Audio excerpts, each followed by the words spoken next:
Hey, beautiful people. My name is Kristen. Thank you for stopping by my channel. It is a little echoey because I am in a new house that doesn't really have anything in it. But I realized that I am going back on a plane for the holidays and celebrations and moving. And I just started Brandon Sanderson's Rhythm of War. And I'm not probably even going to finish this before the end of the month. So I probably need to go ahead and do my end of the month reviews for you because it was Nonfiction November. It is my normal practice to read at least one nonfiction a month, but I think I read 5 and I read a couple other books. I was finishing up Charlane Harris's Dead to the World book. This, is it True Blood? True Blood is the HBO show that's kind of based around this. And somebody had told me that that was pretty racy and it's basically a story of vampires and kind of from a romantic Twilight-ish kind of background. And this is the only one that I have read. But I have to admit it's fun, but it's not necessarily, I think, my style. And it was very racy. So if you like kind of racy romances and you're in the mood for one, it probably does fit in fairly well with the TV show, which I've never seen. But it was a fun Halloween kind of end of the month read that I technically finished in November. I also started a series of Inspector, I think it's Ganache, that by Louise Penny. And this is her first one in that whole series of his.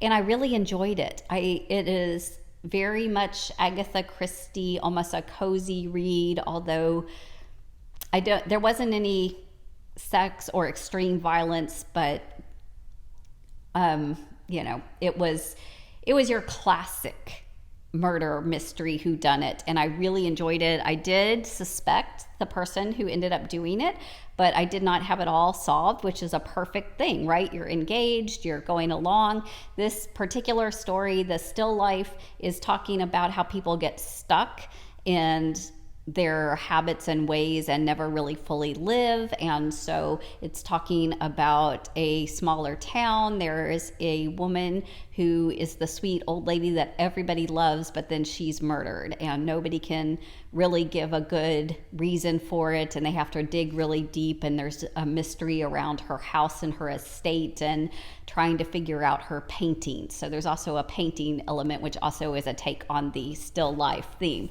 Very well written. I will definitely go get the next one and continue in that series. So those were my fiction books. For classic books, I actually read The Wind in the Willows. I have read this twice in my life, so this is my third read of it, and this was my most enjoyable read. I remember the second time I read it as an adult. I read it as a child.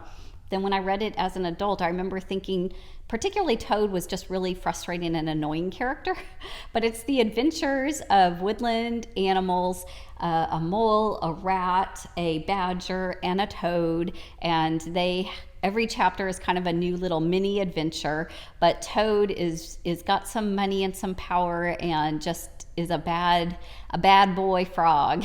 And so they're always trying to kind of corral him and keep him in check. So it was really cute. I really enjoyed it and wouldn't mind reading it again at some point in my life. For classic nonfiction, I actually read 2 because Nonfiction November. I had been saving John Muir's The National Parks.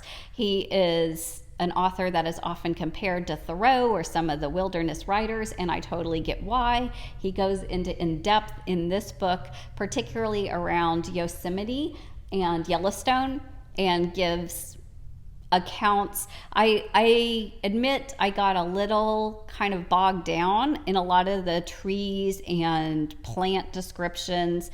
I'm not that well versed in those things, so giving the scientific names and the adjectives and everything didn't necessarily help me picture it. But when he was talking about the animals and talking about the people that were interacting with nature, it was really, really enjoyable. So there's that. I also read C.S. Lewis's A Grief Observed. I love C.S. Lewis and just really resonate with so many of the things that he says. This is a very gritty, raw account of him dealing openly with his grief and the loss of his wife. So I'm not sure if it would be particularly helpful for somebody grieving to read it, but anybody who's been through grief can certainly appreciate his struggles and his angst, and just not feeling maybe so alone, that we all kind of have experienced that. Carrying on with my nonfiction, I read The Planets by Dava Sobel. This is a beautiful book that I picked up at the library sale. I love the jacket cover, and then even the book itself. Look how pretty. It's just a beautiful, beautiful book that I got for $2 at the library sale. And this book is really great. It has a chapter centered on each of the planets, including Pluto and the controversy thereof. But it not only talks about some of the basic facts about them, but it talks about the mythology. It talks about the backstory of how they were named. It gives little fun anecdotes about side stories that maybe came up because of exploring Mars, for instance, or whatnot. So I really, really enjoyed reading that one. I also read from the library sale Japan's Cultural History. So this is a beautiful book that was really centered specifically around following the art of Japan based on the major time periods, if you will, and how it developed, how the art itself developed. Oh, there's a bookmark from Omnivore Books on Food. That wasn't my bookmark originally. That came out of the library sale. Came free bookmark with the book. So this, if you are interested in kind of the development of art in culture, or particularly, of course, Japanese art, this is actually a pretty cute book, and I got it for $1, so it was a good deal.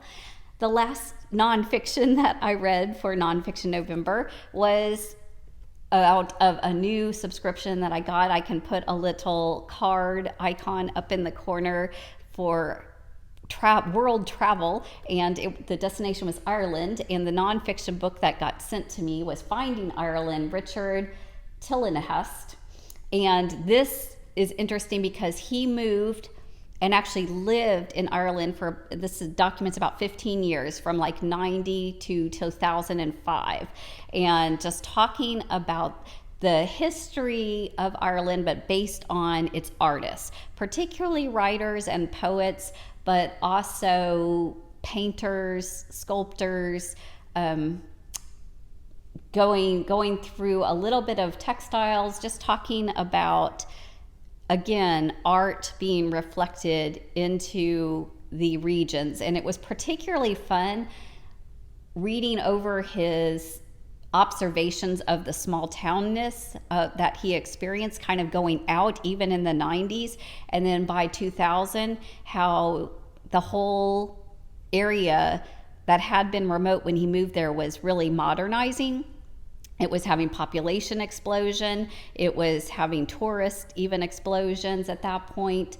And internet hadn't been available, and all of a sudden how that was changing and technology was changing. It was really fun to read about that, and also kind of sad, because in my mind I kind of would love to go someplace where you could still experience kind of that old world charm, if you will.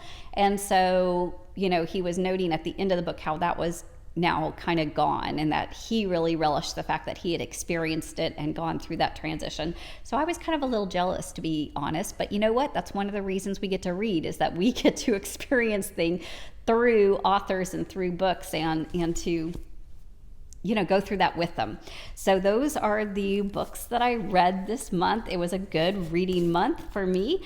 I had a fantastic time in my nonfiction. I didn't really stick with the themes that a book olive lines out in the official Nonfiction November, but that was mostly because my limitations of being on the move and having to keep a much smaller book stash with me. So I look forward to next year when I'm settled, and I will absolutely adapt the themes and go with that. So thank you. If you have read any of these, let me know. If you want to read any of these or any of them sound interesting, drop that in there too. I will get myself moved in, get a better filming place, and be super excited to kind of start off the end of the year with my wrap-ups of goals and my new goals for reading and booktube into 2022. So I hope you will join me. Take care.